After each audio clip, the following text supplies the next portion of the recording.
Before we get started, I wanted to let everybody know that I have a new book that is available on Kindle, and it is called Recommended Reading for the True Conservative. 50 pages long, and if you have Kindle Unlimited, you can read it for free. Other than that, it's $3.99. So again, that is Recommended Reading for the True Conservative.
The most difficult job on the planet.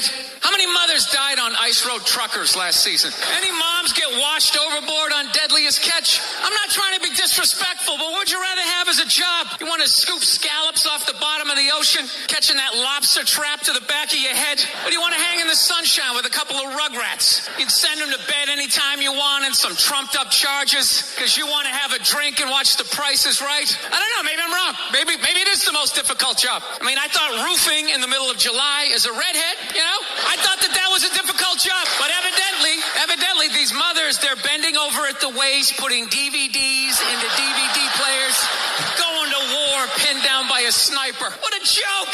You ever burp a baby and forget to put that towel up there? There's another shirt you gotta wash. Oh, lift with your knees and put it in that machine that does it for you. Dude, any job you can do in your pajamas is not difficult. Good morning. It's Saturday, Rules Saturday, June the 6th, and this is The True Conservative. Welcome to all the butchers, bakers, and candlestick makers out there. I'm Ron, your host, and the only true conservative in the United States today. So today, after the Serenity Prayer and the patriotic song of the day, we will have no free lunch and rules for retrogrades. All that and more when I get back.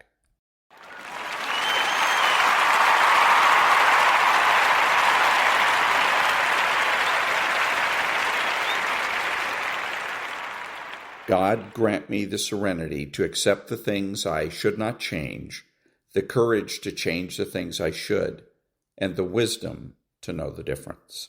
Amen.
Thank you. Now, there's no free lunch. 250 Economic Truths by David Bahnsen. Is always ultimately bought with another, even when paid for in the first instance with money. Jean-Baptiste Say, the profundity in this truism cannot be overstated. If you accept money as a medium of exchange, the delay between one product's payment for another's is no matter at all. Ultimately, money brings divisibility and time optionality to barter exchange, and with that, significant complexity. But none of that changes the truth of what Say here says. We are always exchanging goods and services with one another.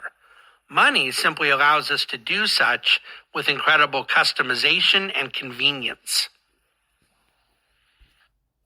And that was There's No Free Lunch by David Bahnsen. Back in a minute.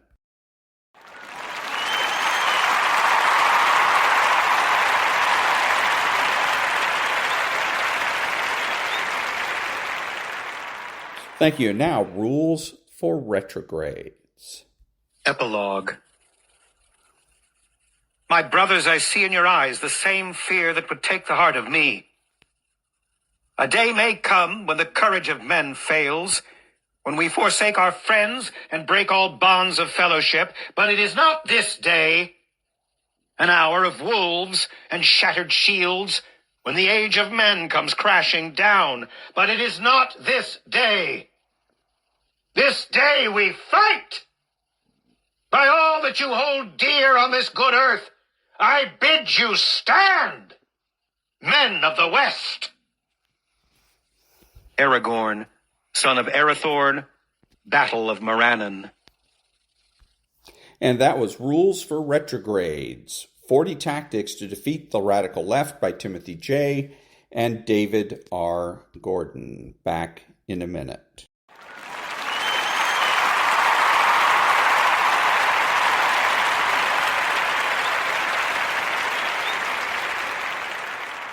Thank you. And now the Mossad.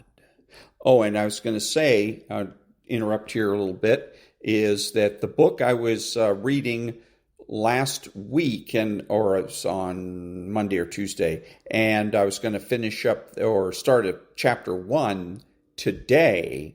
I can't do because it gets blocked because of copyright considerations. So, anyhow, on with Mossad. The briefcase felt heavier than it should. Dr. Yahia El-Mashad shifted it from his right hand to his left as he walked through the lobby of the Hotel Meridian, nodding to the night clerk who barely looked up from his newspaper.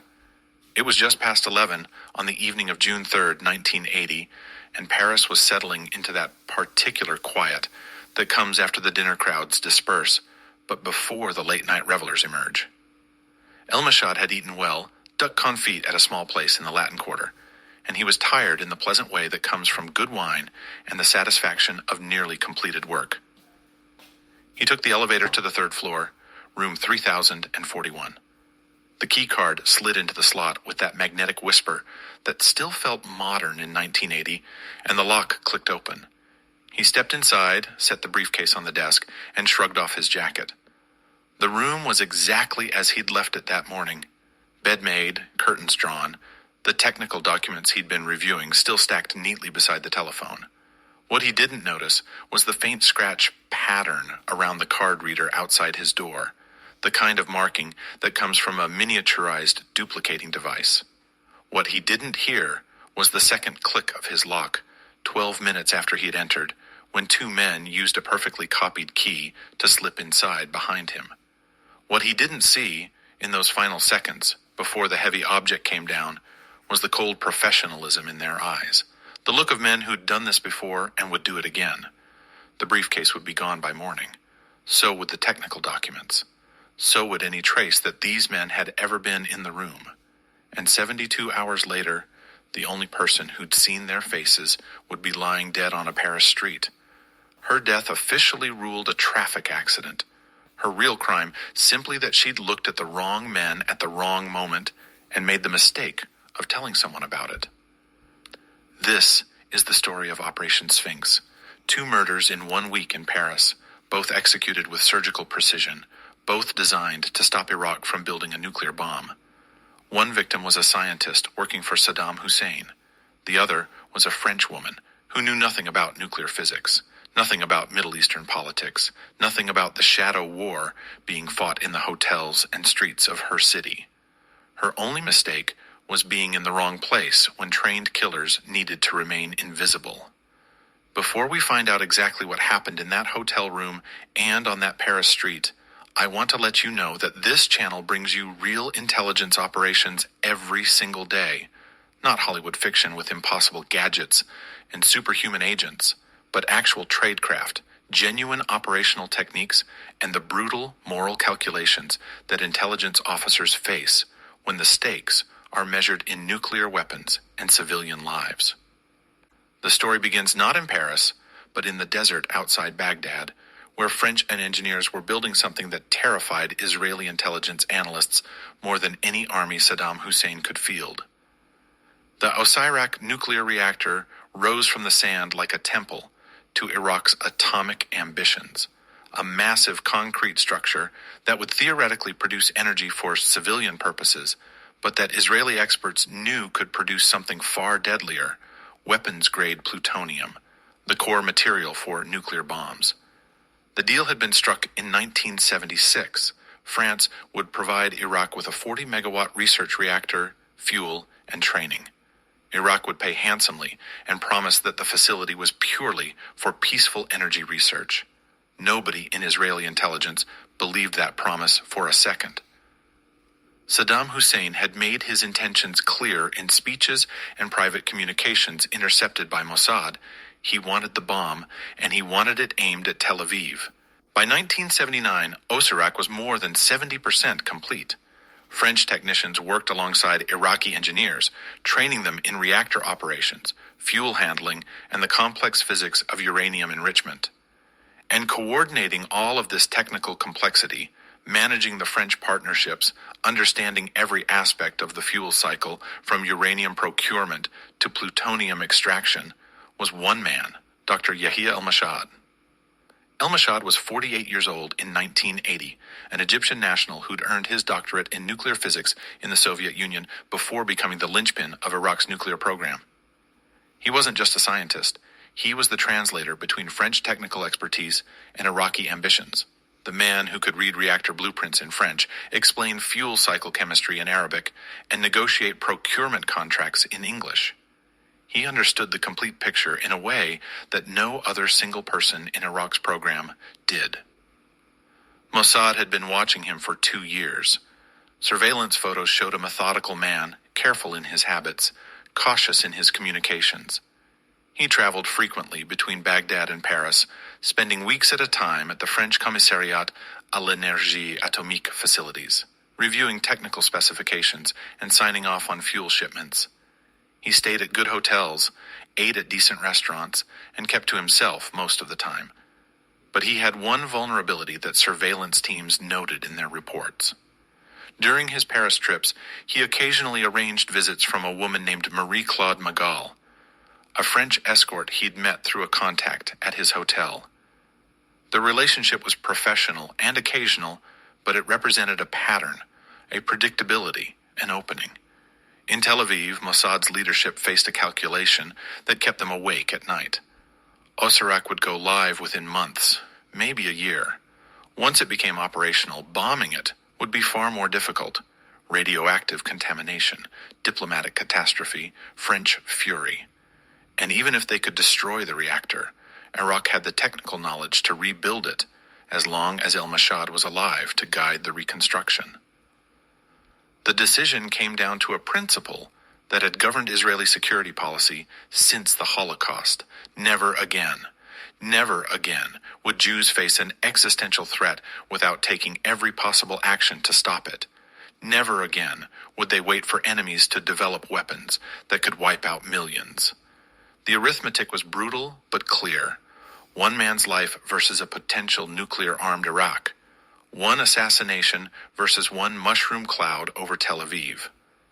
Operation Sphinx was authorized in early 1980. Not the airstrike that would come later. That operation would share the same code name, but wouldn't happen for another year.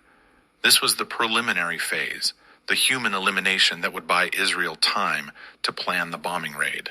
Remove el-Mossad, paralyze Iraq's technical capability, create the window for military action. The operational directive went to Kidon, Mossad's assassination unit, the most secretive and lethal component of Israeli intelligence. Kidon operatives are ghosts. No confirmed photographs exist of active team members. Their identities are compartmented even within Mossad, and their operations are so deniable that Israeli officials will neither confirm nor deny the unit's existence. They specialize in foreign eliminations, the kind of work that requires surgical precision, zero trace evidence, and absolute operational security in hostile or neutral territory. Paris qualified as neutral territory, but that made the operation more complex, not less. France had sophisticated counterintelligence capabilities through the DST, the Directorate of Territorial Surveillance, which monitored foreign intelligence services operating on French soil. The DST was particularly alert to Middle Eastern operations after multiple Palestinian terrorist attacks in Paris throughout the 70s. But Middle Eastern enough to blend into the background if spotted near an Iraqi or Egyptian target.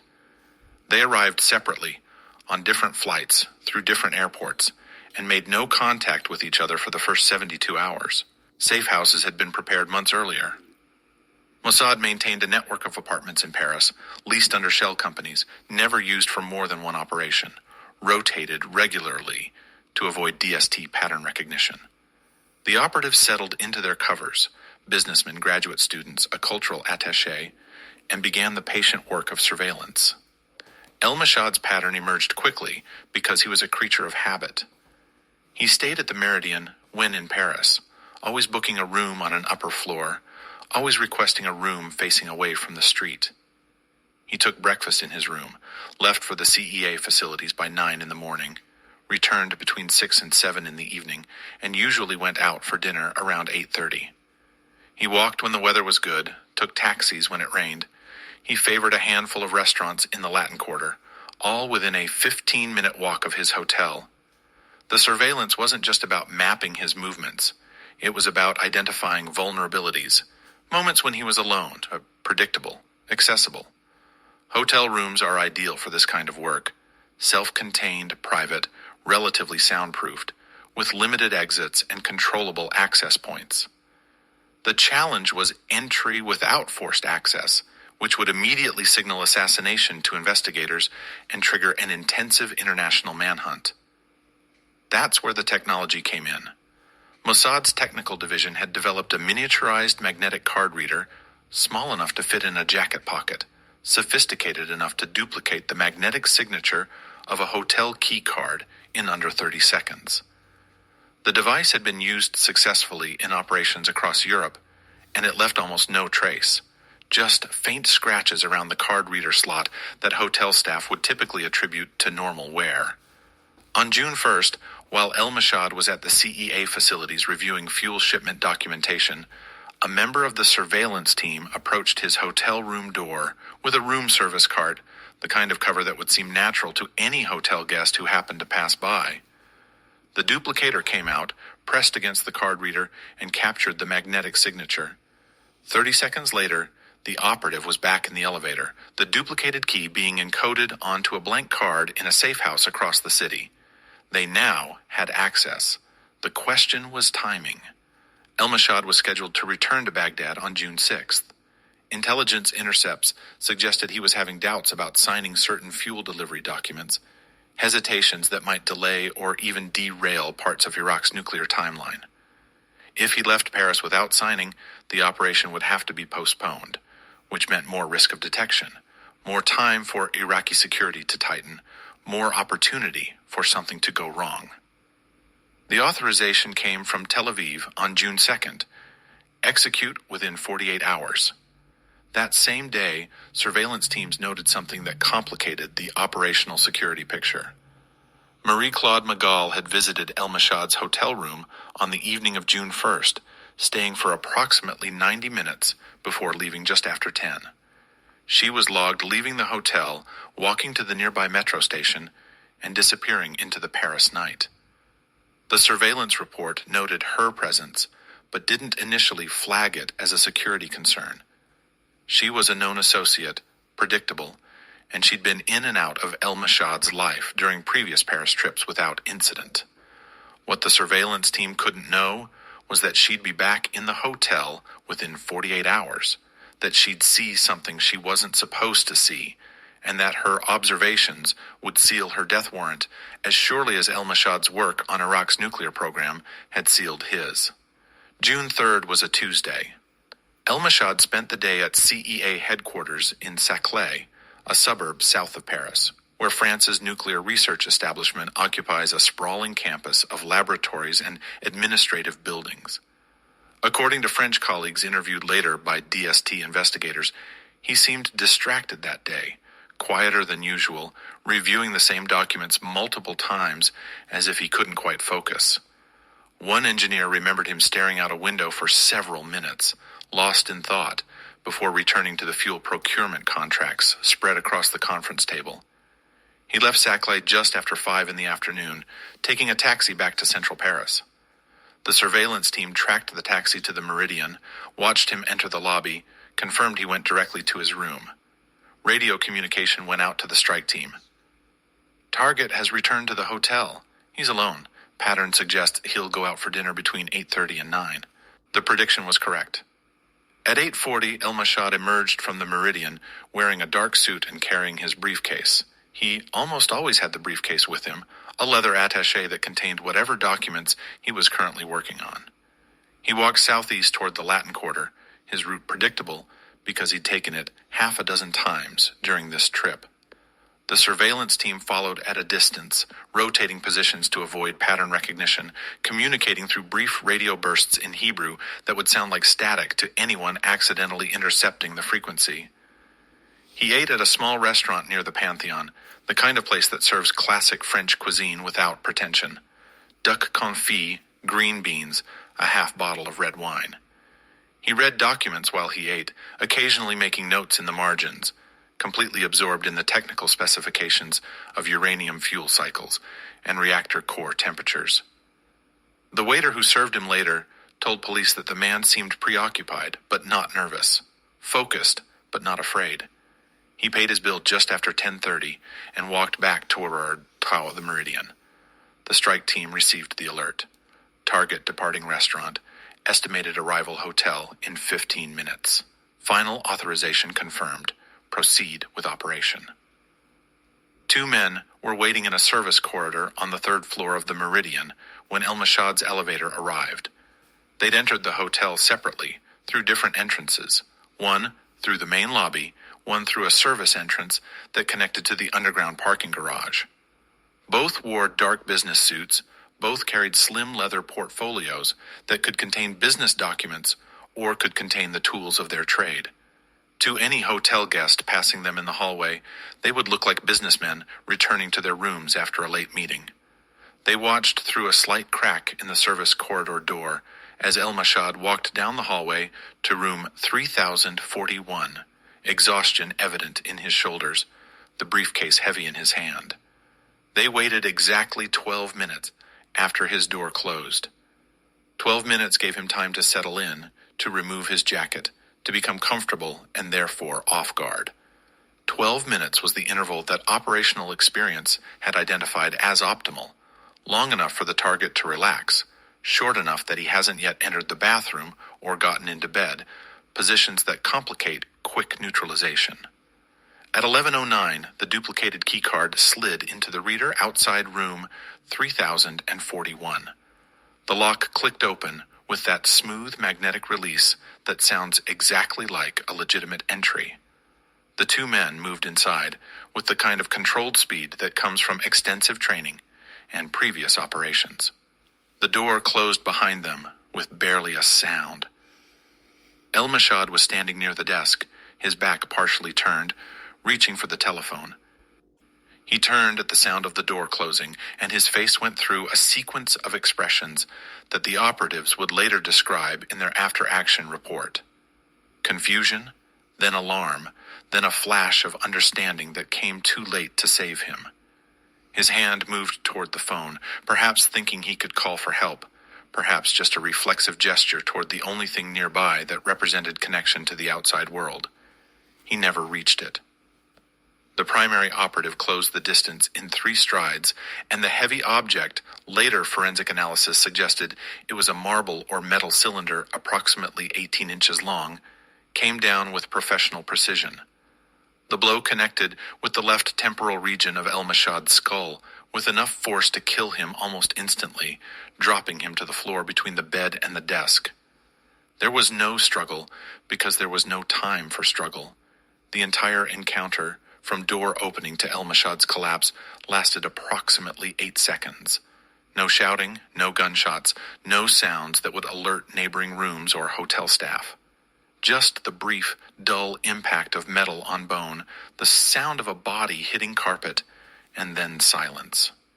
The secondary operative moved immediately to the briefcase on the desk, while the primary confirmed the kill. Training dictated checking for pulse, for any signs of continued life that would require additional action, but the nature of the blow made it clear that El Mossad was dead or dying. His breathing was irregular and shallow, his eyes unfocused, and within another 30 seconds, it stopped entirely.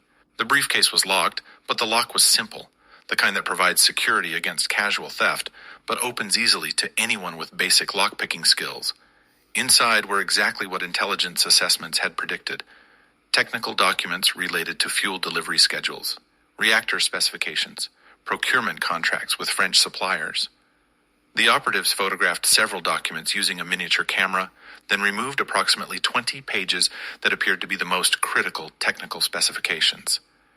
The briefcase was closed and relatched, left on the desk in a position that might suggest El Mossad himself had been reviewing its contents before the attack.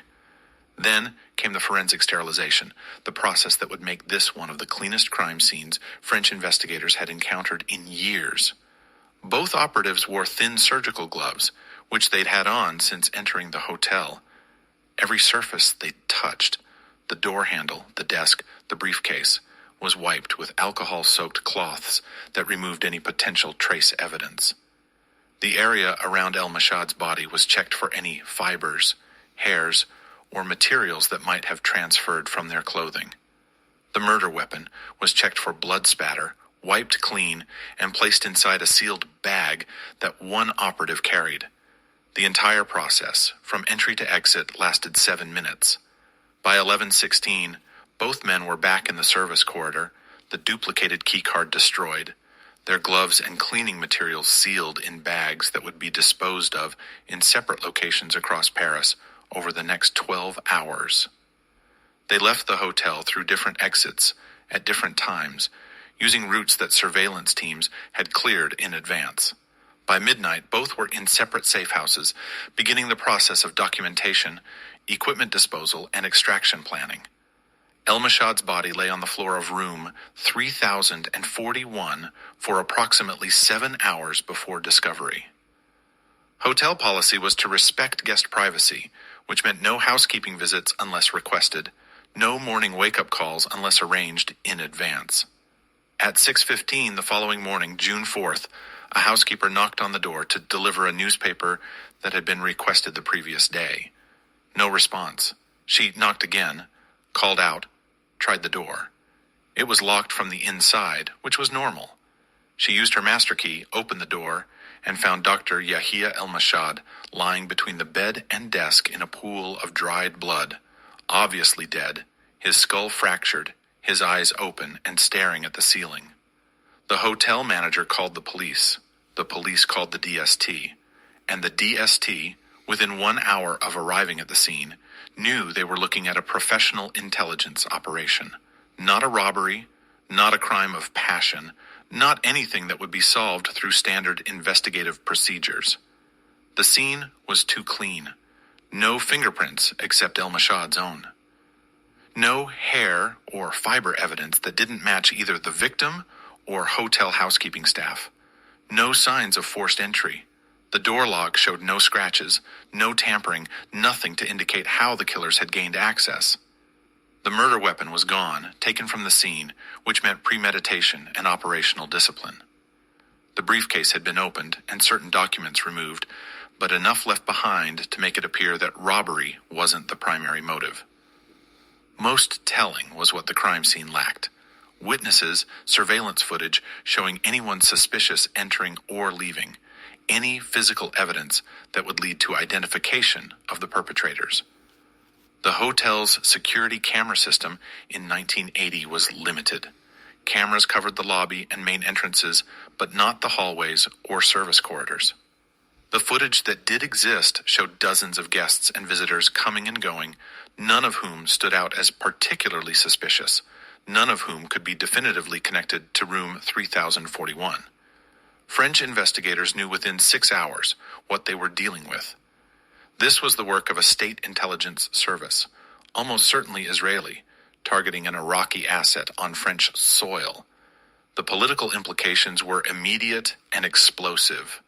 France had a commercial nuclear relationship with Iraq worth hundreds of millions of francs. France also had a complex intelligence relationship with Israel, sometimes cooperative, sometimes adversarial, always carefully balanced. And France absolutely did not want foreign intelligence services conducting assassinations on French territory, particularly not assassinations this brazen, this clean, this obviously professional. The DST opened a formal investigation, knowing full well it would likely lead nowhere. They interviewed hotel staff, reviewed security footage, contacted Egyptian and Iraqi diplomatic missions, and began the process of documenting a murder they suspected would never be solved. The case file grew thick with witness statements, forensic reports, and intelligence assessments, all pointing towards the same conclusion. Mossad had executed Dr. Yahia El Mossad in a Paris hotel room, and there wasn't enough evidence to prove it, much less prosecute anyone for it. And then, Just as the investigation was settling into its inevitably frustrating trajectory, someone came forward with information that would cost her everything. Marie-Claude Magal, the French escort who'd been visiting El Mossad during his Paris trips, contacted police on June 7th to report that she'd been in the Meridian Hotel on the evening of June 3rd, not to see El Mossad that particular night, but visiting another client on the same floor. And she'd seen something strange. Two men, both dark-haired, both wearing business suits, standing in the hallway near El Mossad's room around the time that the murder must have occurred. The police interview was conducted at a station in the 6th arrondissement, a routine witness statement that would have been one among dozens, except for what Magal told the detective taking her statement. She'd noticed the men because they seemed out of place somehow, too still, too watchful, men who were clearly waiting for something but trying to appear as if they belonged. She couldn't provide detailed descriptions. It had been a brief glimpse as she'd walked past, focused on finding her client's room, but she remembered that one of them had made eye contact with her, just for a second, a look that had made her uncomfortable without quite knowing why. She told the detective.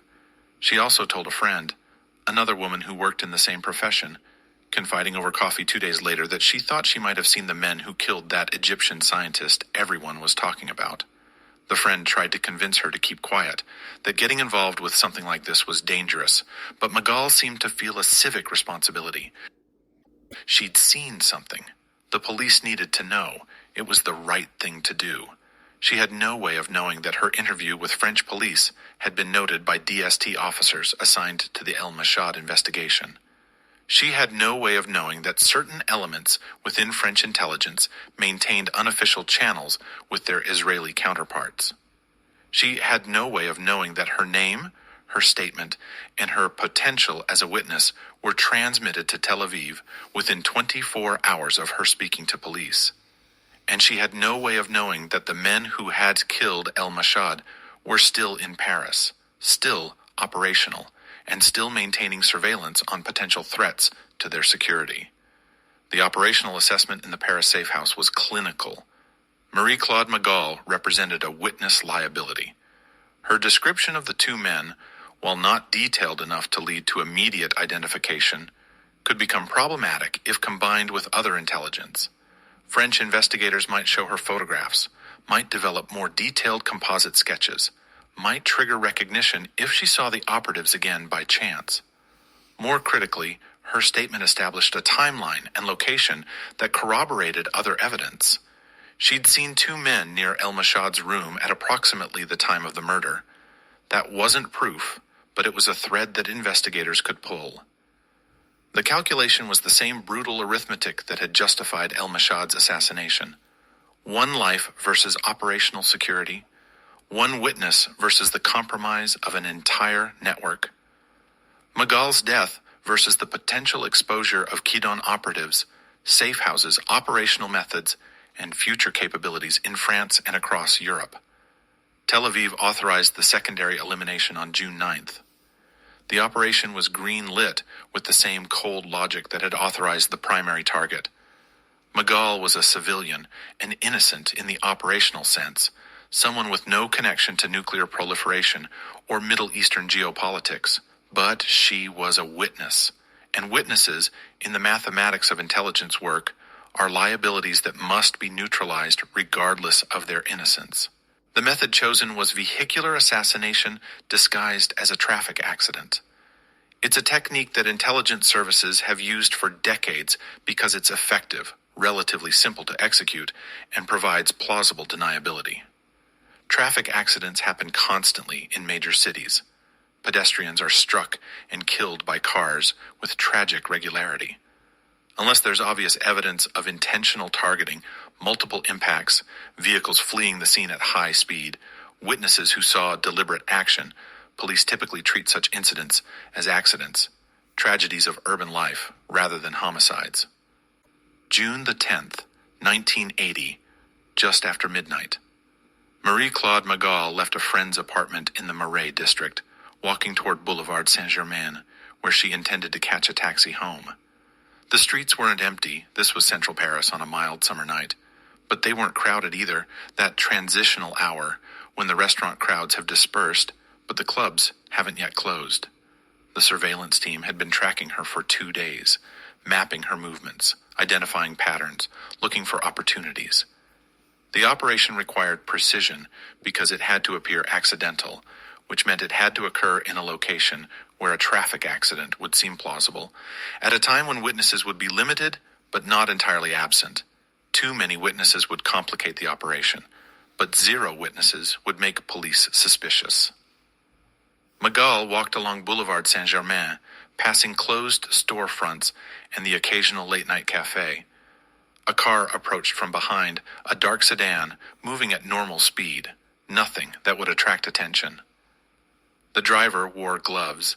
The vehicle had been stolen hours earlier from a parking garage in a different arrondissement, and the plates had been swapped with plates from a similar vehicle to create confusion in any subsequent investigation.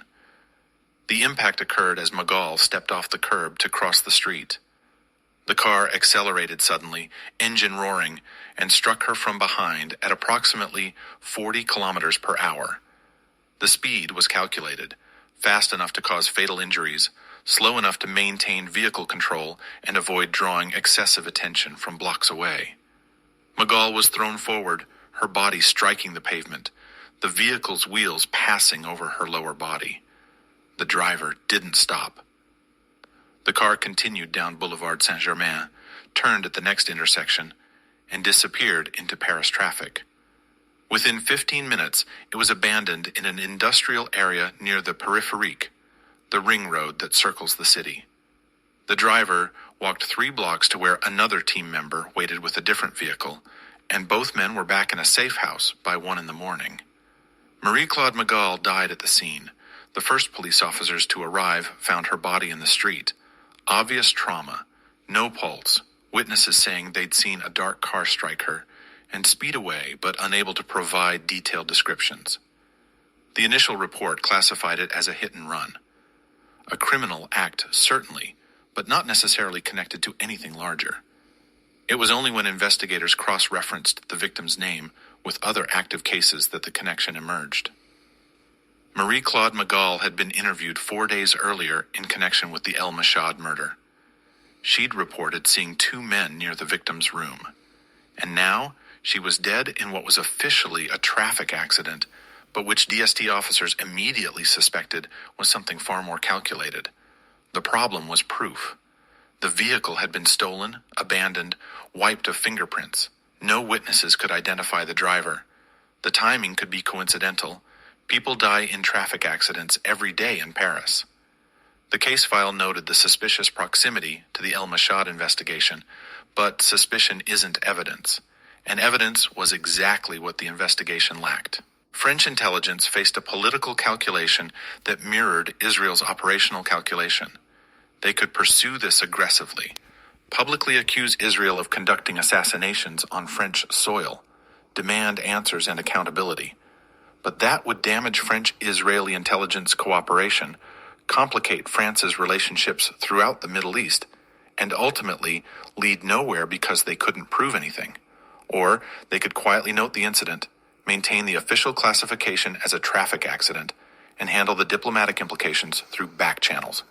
They chose the latter. The El Mossad case and the Magal case were both filed under national security protocols that sealed them from public access. The investigation remained technically open, but was assigned no active resources. French officials communicated privately with their Israeli counterparts that they were aware of what had occurred, that it was unacceptable, and that future operations on French soil would be viewed with extreme prejudice.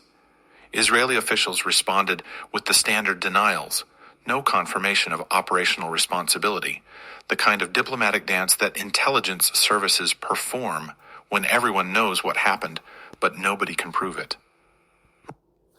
And that was the Mossad. Back in a minute.